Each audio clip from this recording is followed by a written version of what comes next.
छोटे से गांव में राजू नाम का एक गरीब लड़का अपनी माँ के साथ रहता था। दोनों माँ बेटे एक छोटी सी झोपड़ी में रहते थे। बेटा, क्या तुम्हें कोई काम मिला? माँ, मैंने बहुत कोशिश की, लेकिन कोई भी मुझे काम नहीं देना चाहता।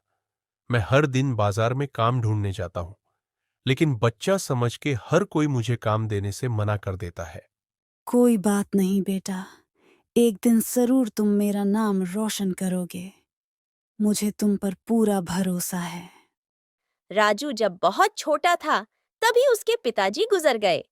तब से ही वे दोनों उस झोपड़ी में अकेले रहने लगे।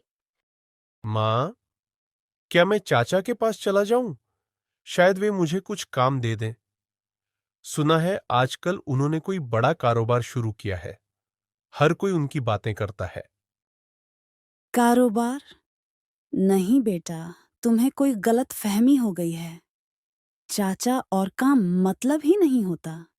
सुनने में आया है कि उन्होंने गांव की कोई महंगी जमीन बेची है और वे उस पैसे से बहुत ऐश कर रहे हैं। लेकिन बिन मेहनत का पैसा आखिर कितने ही दिन चलेगा? वहीं गांव के दूसरी ओर राजू के चाचा का घर था, जो कि बहुत ज्यादा लालची और चालाक था। वह लोगों को ठगता और अपने जाल में फंसाकर उनसे कुछ पैसे निकलवा लेता। अरे वाह! आज तो मजा ही आ गया। बिरजू को थोड़ा सा मस्का लगाया और उसने मुझे इतने सारे पैसे दे दिए। बस भगवान, ऐसे ही चलते रहेगा तो मजा ही आ जाएगा। एक दिन राजू की माँ बहुत बीमार पड़ गई, लेकिन दवाई खरीदने के लिए उनके पास पैसे नहीं थे। राजू बहुत परेशान हो गया। चिंतित होकर उसने अपनी माँ से कहा, माँ, तुम्हें बुखार बहुत तेज है और घर पर एक पैसा नहीं है। तुम्हारा इलाज कैसे होगा माँ? मैं चाचा जी के पास जाता हूँ। शायद वे हमारी कुछ मदद कर दें। बेटा, तुम चिंता मत करो। मुझे हल्का सा ही बुखार है। मैं कुछ दिनों में अपने आप ही ठीक हो जाऊंगी। तुम अपने चाचा के पास मत जाओ। तुम्हारे चाचा हमारी मदद नहीं करेंगे। वे तो हमें पहले ही भूल चुके हैं। नहीं माँ, तुम्हारी तबीयत ज्यादा खराब है, जो कि इतनी आसानी से ठीक नहीं होगी। मैं उनके पास जाता हूं माँ। वे समझ जाएंगे। मैं उन्हें समझाऊंगा।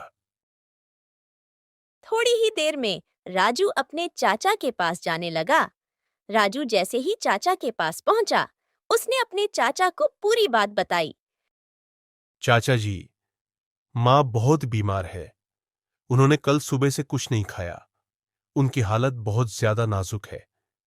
कृपया कुछ पैसे दीजिए, वरना उनकी तबीयत और ज्यादा बिगड़ जाएगी।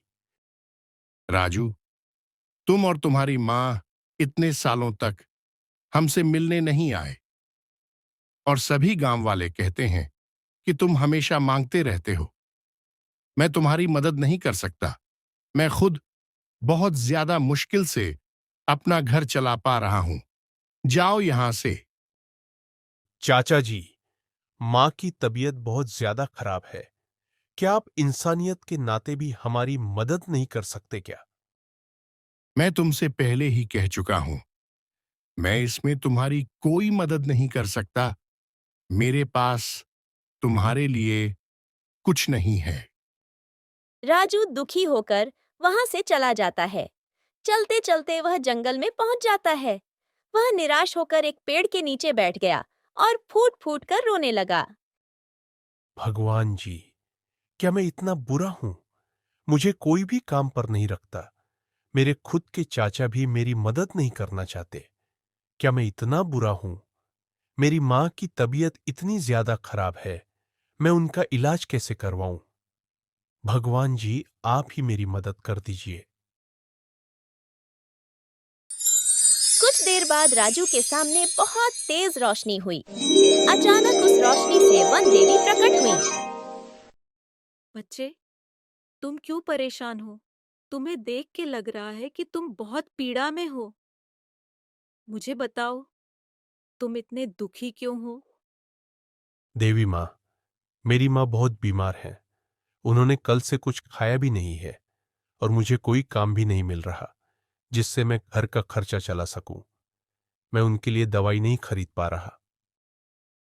चिंता मत करो, ये लो, यह जादुई चप्पल तुम्हें देती हूँ।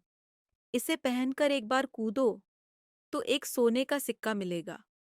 लेकिन याद रखना, एक बार में एक से ज्यादा सिक्के मत निकालना, नहीं तो तुम छोटे होते जाओगे। अगले दिन तुम फिर से पहले जैसे हो जाओगे। धन्यवाद देवी माँ, मैं आपकी चेतावनी को नहीं भूलूंगा। मैं आपसे वादा करता हूं, मैं इन चप्पलों का गलत इस्तेमाल नहीं करूंगा। जो भी आपने कहा, मैं आपकी सारी बातें याद रखूंगा देवी माँ। राजू को चप्पल देने के बाद वन देवी वहां से चली गई। राजू ने चप्पल पहनी, एक बार कूदा और एक सोने का सिक्का पाया। सोने का सिक्का देख के वह बहुत ज्यादा खुश हो गया। वह बाजार जाकर खुशी-खुशी दवाई और फल लेकर घर लौटा। बेटा, क्या तुम्हारे चाचा ने तुम्हारी मदद की? तुम ये सब कहाँ से लाए? नहीं माँ, चाचा ने तो मुझे कोई भी धन देने से साफ इनकार कर दिया था। जब मैं निराशा के साथ घर वापस लौट रहा था, तभी मुझे जंगल में वन देवी ने जादुई चप्पल दी और इसी तरह वन देवी ने हमारी मदद की है।